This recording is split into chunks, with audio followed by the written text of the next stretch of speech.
The Chicago Blackhawks, the National Hockey League champions for the first time since joining the league 41 years ago, meet the Toronto Maple Leafs in a semi-final series. The Hawks are overwhelming favorites with a strong offense, led by Bobby Hull, who has just completed a 52-goal season, and Stan Mikita, the first player ever to win 3 major individual awards in 1 year. The Leafs, backed by the spectacular goaltending of Terry Sawchuk, a 37-year-old scarred veteran of 17 seasons, start to win games on Chicago ice, something they failed to do all year. Toronto, a team that suffered a 10-game losing streak during the regular season, are home to playoff perfection by coach Punch Imlach and King Clancy. The Hawks win 2 games in the series, but the Leafs' solid defensive play, relentless forechecking, and superb goaltending form a combination Chicago can't master. Toronto wins a berth in the finals, eliminating Chicago 4-2.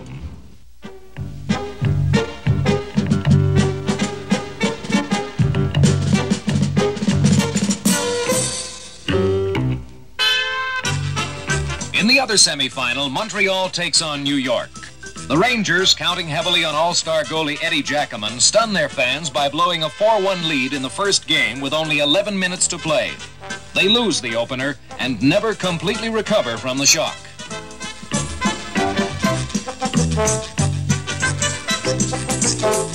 Boom Boom Geoffrion shows flashes of his former brilliance, capping a successful comeback after a 2-year absence. The Rangers also get solid efforts from Rod Gilbert, Phil Goyette, Don Marshall, and top NHL defenseman Harry Howell. Montreal's rookie goalie, Rogatien Vachon, the kid nobody had ever heard of 2 months earlier, responds to the pressure as Sawchuk did against Chicago. Old-timers can't remember the last time a youngster has come from the lowest rung in the minor leagues to star in hockey's biggest show. While the Rangers make it close, the Canadiens win 4 straight games. They'll face the Leafs in the best-of-7 finals. Montreal, no stranger to Stanley Cup fever. Lord Stanley donated the cup that bears his name in 1893, and a team from Montreal was the first to win the trophy. The Canadiens have captured the cup a record 14 times. Another cup victory, coupled with the fantastic success of Expo 67, would give Montrealers everything they hoped for during Canada's centennial year.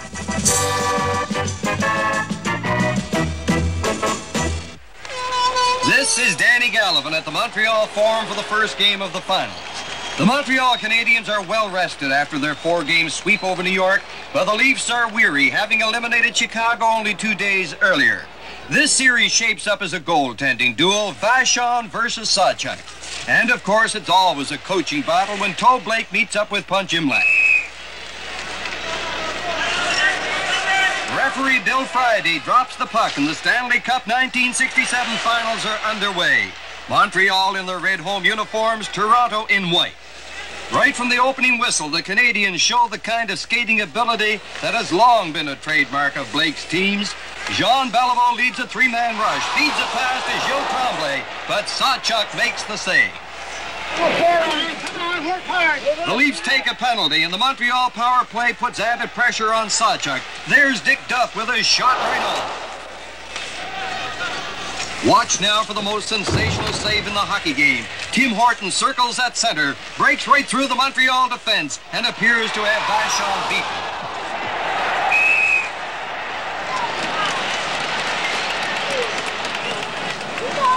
It's Beliveau again with Cornoyer and Duff. Cornoyer, the power play specialist, scored 10 power play goals against the Leafs during the regular season. Watch him circle in front of Sawchuk to pick up his 11th, and the Canadiens lead 1-0.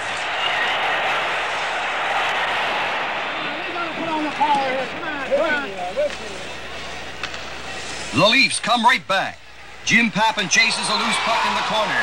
It's out to Larry Hillman, and the game is tied at 1-1. Incidentally, Hillman's goal comes only 15 seconds after the goal by Cornoyer. Henri Richard scores his first of the game, and now we're into the second period. Rousseau's shot is blocked. Richard goes after the rebound, but he's tied up by Marcel Pronovost. Come on, guys. Let's go. Leon Rochefort, number 25, with Bob Bond, the only Leaf player back. Rochefort gets his own rebound, but the puck bounces away. Cornwallier gets another power play goal, his 12th. And then Beliveau connects on a perfect pass from Gilles Tremblay.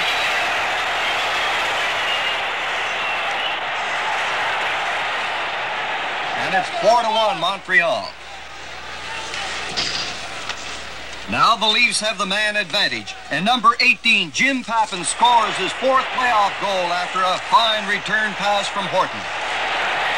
But the Leafs are tiring and they trail by 2 goals in the 3rd period. Claude Provo, number 14, displaying some of his patented penalty killing. But the big gun in the 3rd period is number 16, Henri Richard, who winds up the scoring with 2 more goals, his 2nd and 3rd of the hockey game.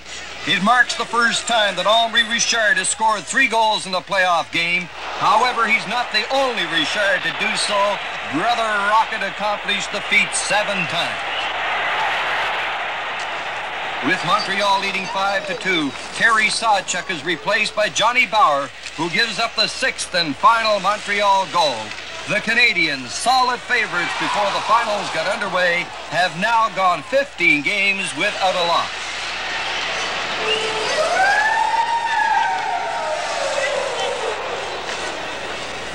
Before the final series, Punch Imlach referred to young Vachon as a Junior B goaltender. However, before the 2nd game, Imlach said, "I'm giving Vachon a promotion. He is now a Junior A." The Toronto goalie is Johnny Bower. And Bower, who didn't see much action in the semifinals, is brilliant. The 42-year-old hockey marvel stops rush after rush with some very fine saves early in the game. In all 8 playoff games to date played by the Toronto Maple Leafs, the team scoring the first goal has gone on to win. In this contest, the Leafs strike first with Bob Pulford setting up Pete Stankowski.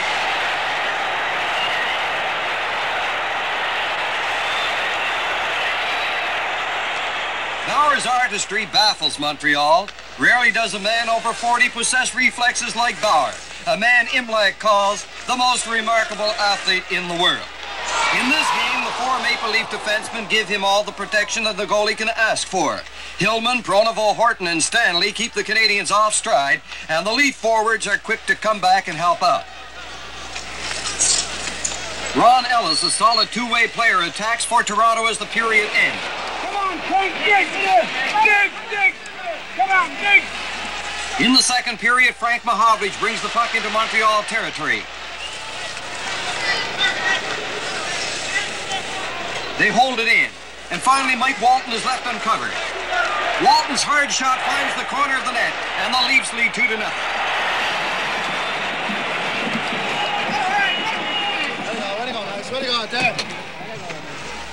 Beliveau, Ferguson, and Russo lead a Montreal rush. A penalty to the Leafs gives the Canadiens a man advantage, and they storm in on Bower. Horton and Stanley have trouble clearing the puck. Armstrong and Keon lend a hand, but the Leafs still can't relieve the pressure. Let's go. Come on. Come on, Johnny. Come on.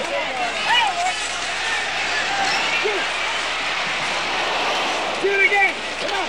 Then, to add to their problems, Conacher is penalized for charging.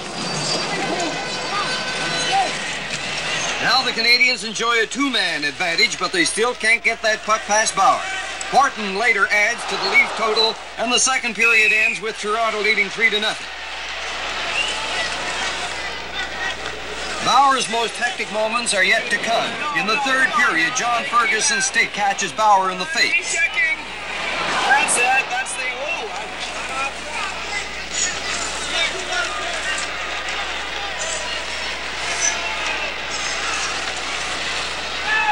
The injury to the durable Bower doesn't keep him from finishing the game. He stops a final Montreal surge by LaRose and Ferguson to record the only shutout of the playoffs.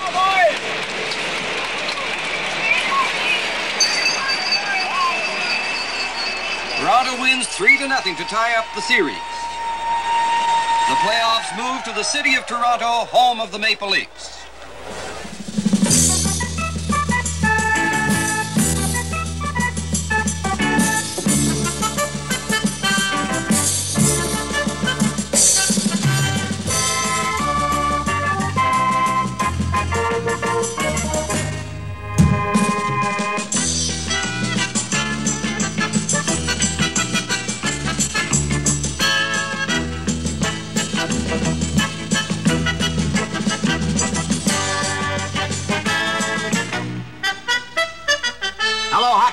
from coast to coast, this is Bill Hewitt. 16,000 people jam every corner of Maple Leaf Gardens for the third game of the series. They are about to witness the second longest playoff game in Gardens history, a game that won't be over until close to midnight. The evergreen Johnny Bauer will kick aside 60 shots before this game is decided. Vachon will turn back 51. Pappen, Stemkowski, and Pulford start the game for the Leafs. 88 minutes and 26 seconds later, they'll finish it. Montreal strikes early in the game. Beliveau, with 399 regular season goals to his credit, opens the scoring at 2:27, deflecting Bobby Russo's pass into the open net.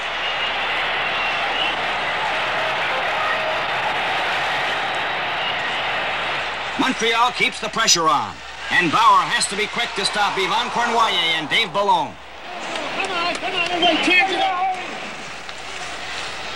At 8:39 of the first period, the Leafs get a break.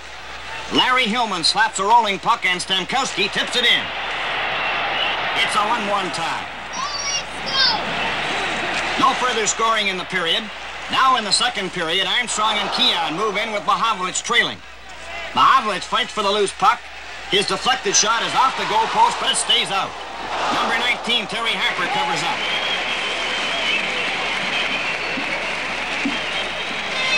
From the faceoff, Stemkowski back to Hillman. Over to Pappen. Pappen's return pass is intercepted by Provo. A race down the ice, but Hillman gets back fast and knocks Provo off stride.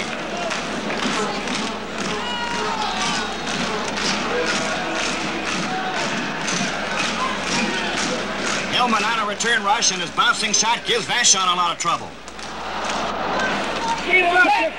Stemkowski tries to center the puck, but Provo is there to clear it down the ice. Bauer stops the drive, and now a battle breaks out in the corner with Claude LaRose and Brian Conacher trading punches. Conacher's overhand right connects, and LaRose is cut for 7 stitches. Come on, in it! The Leafs play their best hockey in the second period, and their strong forechecking keeps the puck in the Montreal zone.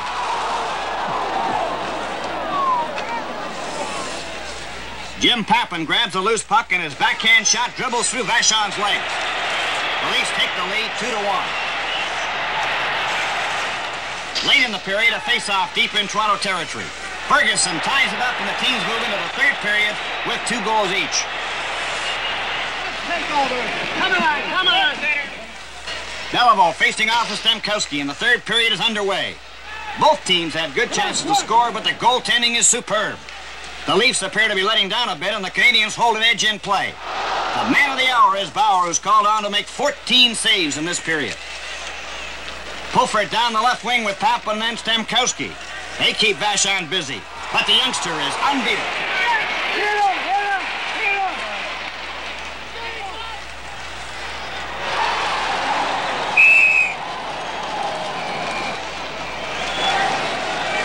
A glittering save by Bauer late in the period preserves the tie. Cournoyer breaks around Hillman, who stumbles, but Bauer slides out to rob Cournoyer. After the game, Cournoyer used to say, "I knew he was going to beat me, and there wasn't a thing I could do about it." The game moves into sudden death overtime, the first goal deciding the match. The first overtime period features end-to-end rushes and incredible saves by Bauer and Vachon. Vachon is at his best against the high-scoring line of Pulford, Pappen, and Stemkowski. Bauer stops Cournoyer twice and Beliveau once to keep the Leafs in the game. Keon, who missed a goal with 1 second to play in regulation time, gets a pass to Mahavlich. Vachon smothers the puck. Around the 8-minute mark of the second overtime period, Toronto forces a face-off to the right of Vachon. Stanley keeps the puck in. Stemkowski's pass is off Harper's skate to Pappen. Over to Pulford, who scored. And Toronto wins 3-2. Leafs lead the series 2-1.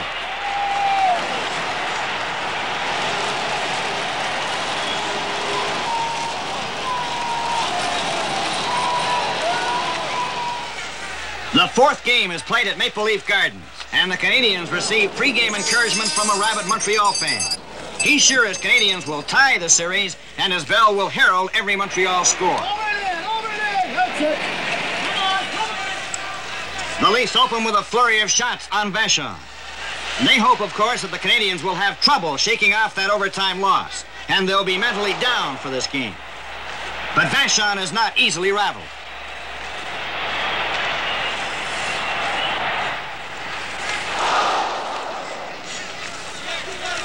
He makes a sparkling save off the stick of Mike Walton early in the game. Walton gets another chance, and again Vachon is in the right place at the right time. Johnny Bauer, hero of the overtime battle 2 nights earlier, pulled a groin muscle during the pregame warm-up and is on the sidelines. Sawchuk, with an all-time high of 100 shutouts to his credit, takes over in the Leafs net. But this was not to be his night.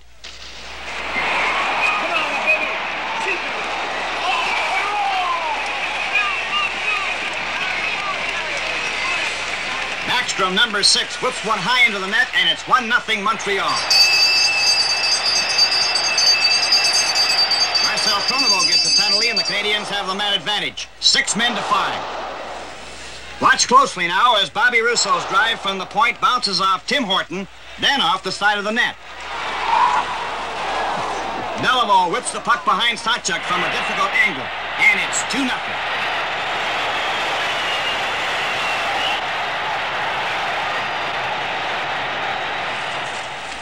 Hofford gets some verbal encouragement.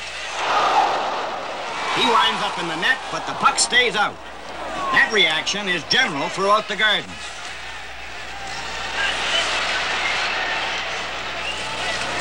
Early in the second period, the Leafs tighten things up when Walton's shot from the corner hits the stick and bounces crazily past Vachon.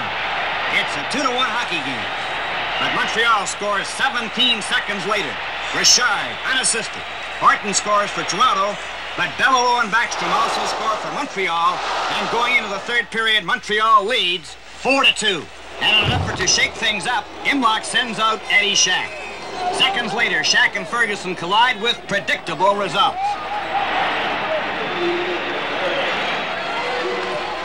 Vachon protects a Montreal lead of 6-2 after Jim Roberts scores, making key saves on Stemkowski and Walton.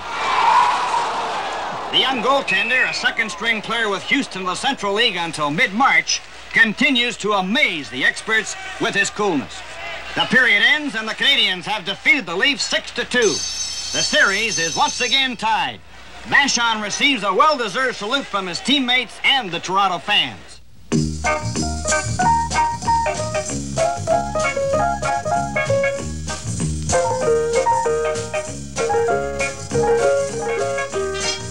The teams move back to Montreal for the 5th game. Millions of fans throughout Canada and the United States watch the action as 3 major TV networks, English and French in Canada and CBS in the United States, beam a color telecast across North America. Both teams open up just as they finish game number 4 in Toronto. The Canadiens are in full control, and Vachon appears to be headed for another goaltending victory over Sawchuk. But under that goaltending mask, Sawchuk wears a look of determination that spells trouble for any Canadian optimistic enough to think the goals would come as easily as they did 2 nights earlier.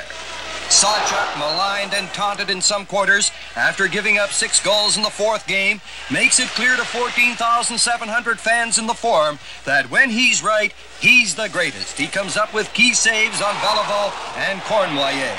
Yes, the master is back in form. Meanwhile, Vachon is keeping pace with the veteran, and he has to be sharp to stop a hard drive by Keon, who seems to be all over the ice. Henri Richard gets a ride to the boards from Horton, but Richard keeps the puck in the Leaf end. Duff digs it out of the far corner. Rochefort is racing in. Rochefort shoots. It's 1-0 Montreal. The Leafs come right back, and Dave Keon's backhand shot is wide of the target. It's Keon again, over to Jim Pappen, who scores. It's tied 1-1. Pappen from Keon and Mahovlich with LaRose in the penalty box. There's more trouble for Vachon as the period ends, but the rookie keeps the Leafs from any further scoring. In the second period, Sawchuk makes a brilliant save on Beliveau, and Keon stick handles his way out of trouble. Here's Mahovlich with his shot, and oh, Vachon makes a spectacular catch on the rebound.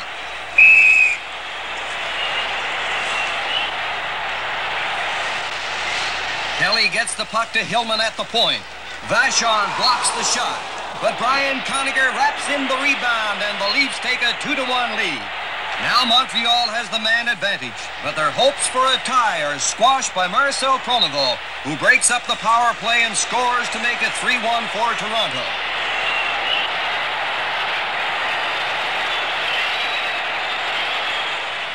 Keon adds another goal, and Toronto gives Sawchuk all the protection he needs the rest of the way. The Leafs win the game 4-1 and are 60 minutes away from the Stanley Cup. The teams are back in Toronto for game number 6. Gump Worsley, who hasn't played since he was injured in New York 7 weeks ago, replaces Vachon in goal for Montreal. The pressure is on Worsley to turn back the Leafs and force a 7th and deciding game in Montreal. Sawchuk is tested early by Jean Beliveau, but Sawchuk wants to cap a brilliant playoff performance with one more victory. Worsley is kept busy too. The Big M, Frank Mahovlich, tears down his wrong wing and fires a high one that Worsley turns aside. The ex-New York Ranger goalkeeper is called upon to stop 36 shots during this game. Yvan Cournoyer moves up, but Stanley and Pulford force him to turn and feed Jacques Laperriere. Sawchuk save. Just one of 40 he'll make before the night is over. Mike Walton, the rookie called up from Rochester in mid-season, hits the goalpost. And there's no scoring in the first period. Now it's early in the second period, and Stanley gives the puck to Red Kelly. Kelly shoots. Ron Ellis races in to put the rebound high in the net, and it's 1-0 Toronto. Pappen and Pulford almost connect to give the Leafs a 2-0 lead, but Worsley moves out to stop Pulford, who in turn is bowled over by LaRose. Now it's Dick Duff's turn to give Sawchuk a bad moment. Duff gets 2 chances, and his second shot is off the goalpost.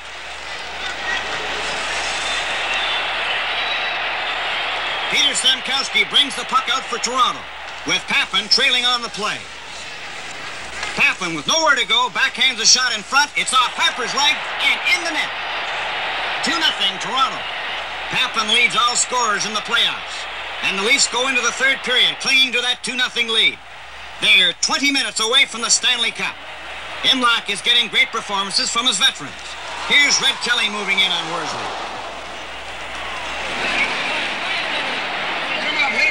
Ferguson calls for a rally, and Duff sets sail on the prettiest play of the night. A magnificent solo effort around Horton number 7, past Stanley 26, and Duff's brilliant goal puts the Canadiens right back in the game. With time running out, the Canadiens have to dig deep. To date, they've outshot the Leafs, but the Leafs have been blessed with red-hot goaltending and dynamic team play that has stymied the Canadiens at crucial points in the series. Sawchuk gives the fans a performance they'll long remember. Keon sends Mahovlich away, but Worsley isn't giving an inch at this point in the game. J.C. Tremblay moves up. Now there's just over a minute to play. The Canadiens strive for a face-off in the Leafs zone, and seconds later, they get it. Joe Blake pulls Worsley, and the Canadiens have an extra forward for this all-important face-off. Imlach wants Stanley to battle Jean Beliveau for the puck. Both players are experts at getting the draw, and the tension mounts. Stanley moves into Beliveau, and Red Kelly gets the puck. Kelly sends Pulford away, and there's Armstrong streaking up the right side. A perfect backhand pass to Armstrong. And the Leaf captain hits the empty net. It's all over. The Toronto Maple Leafs have won the Stanley Cup. The Leaf players pour over the boards. They pound Armstrong on the back and they pummel Sawchuk. Keon played outstanding hockey during the playoffs and was awarded the Conn Smythe Trophy for his efforts. This team, they said, was too old and too slow, has come back to win the biggest prize in hockey history, the coveted Stanley Cup. Clarence Campbell, president of the National Hockey League, congratulates the winners as George Armstrong holds the cup aloft, a glittering symbol of pro-hockey supremacy. The new champions are later saluted in the traditional way, a parade to Toronto's City Hall. It's the end of an era, A half-century of NHL hockey comes to a close with the Toronto Maple Leafs reigning as Stanley Cup champions. A new season will bring expansion. 6 new teams in 6 great cities, 12 teams in all, on the trail of the Stanley Cup.